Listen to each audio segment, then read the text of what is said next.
sejarah listrik, listrik itu adalah salah satu energi esensial yang sangat dibutuhkan setiap orang. Tahukah Anda, listrik ditemukan secara tidak sengaja? Bagaimana mungkin? Mari kita simak video berikut. Adapun sejarah penemuan listrik adalah rangkaian fenomena fisika yang berhubungan dengan kehadiran dan aliran muatan listrik. Listrik menimbulkan berbagai macam efek yang telah umum diketahui, seperti petir, listrik statis, induksi elektromagnetik, dan arus listrikan. Penggunaan turbin angin sebagai pembangkit listrik pertama kali ditemukan di Skotlandia pada tahun 1887 oleh James Watt, yang merupakan seorang sarjana yang menggunakan turbin angin untuk mengisi baterai yang berfungsi sebagai penerangan rumah.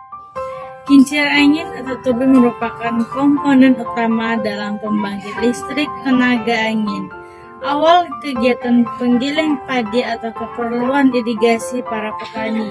Beberapa bulan kemudian, ilmuwan Amerika bernama Charles Babbage mengembangkan turbin otomatis untuk menghasilkan listrik.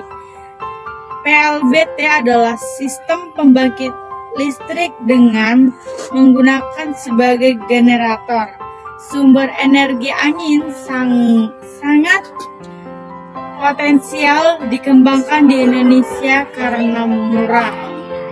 Sejarah listrik ini adalah rangkaian fenomena fisika yang berhubungan dengan kehadiran dan aliran muatan listrik.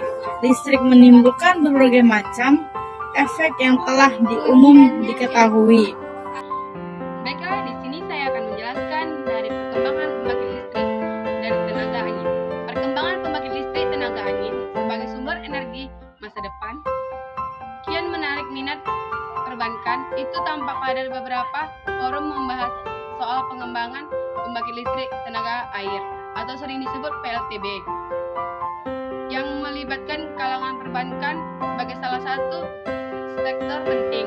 Perkembangan pembangkit listrik tenaga air atau microhydro sebagai salah satu energi baru dan terbarukan. Makin ke sini, kian banyak perbankan tertarik pada pengembangan energi baru terbarukan, termasuk untuk membangun PLTB. Tenaga angin adalah energi yang terhimpun dari berguna dari angin. Lantas, apa yang mendasari perbedaan, kelebihan serta kekurangan pembangkit listrik tenaga angin? Kelebihannya yaitu 1. Sumber energi terbarukan, 2. Tanpa emisi, 3. Ramah lingkungan, 4. Penggunaan spek yang lebih kecil. Apa saja kelemahannya? Berikut yaitu 1. Sukar diprediksi, 2. Biaya yang tidak tinggi, 3. Harga perawatan yang tinggi, 4. Ancaman bagi kehidupan hewan.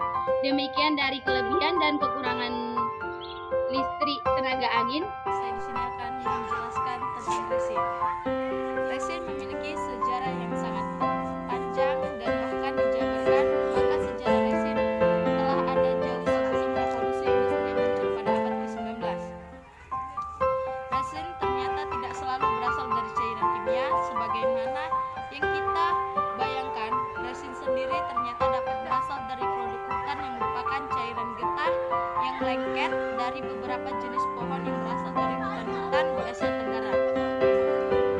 Sebelum Perang Dunia di awal tahun 1900-an, di Indonesia bahkan memiliki jenis resin.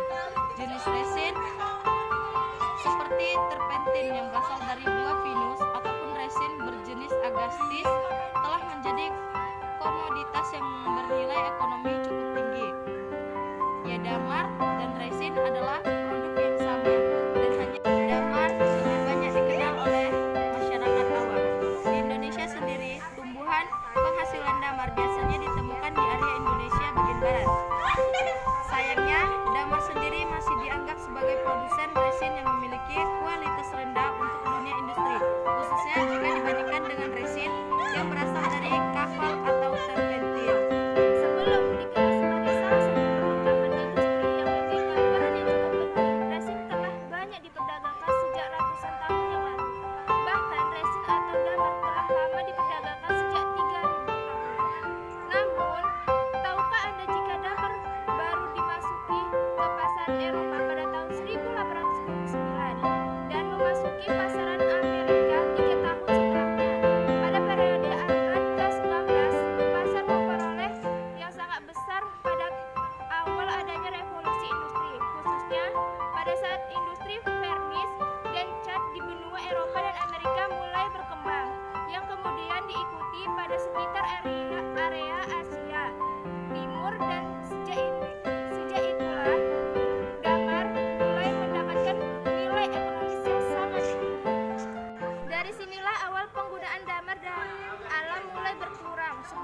resin dalam dunia industri, mengingat resin simetris serta mendapatkan sambutan yang lebih baik dari kalangan.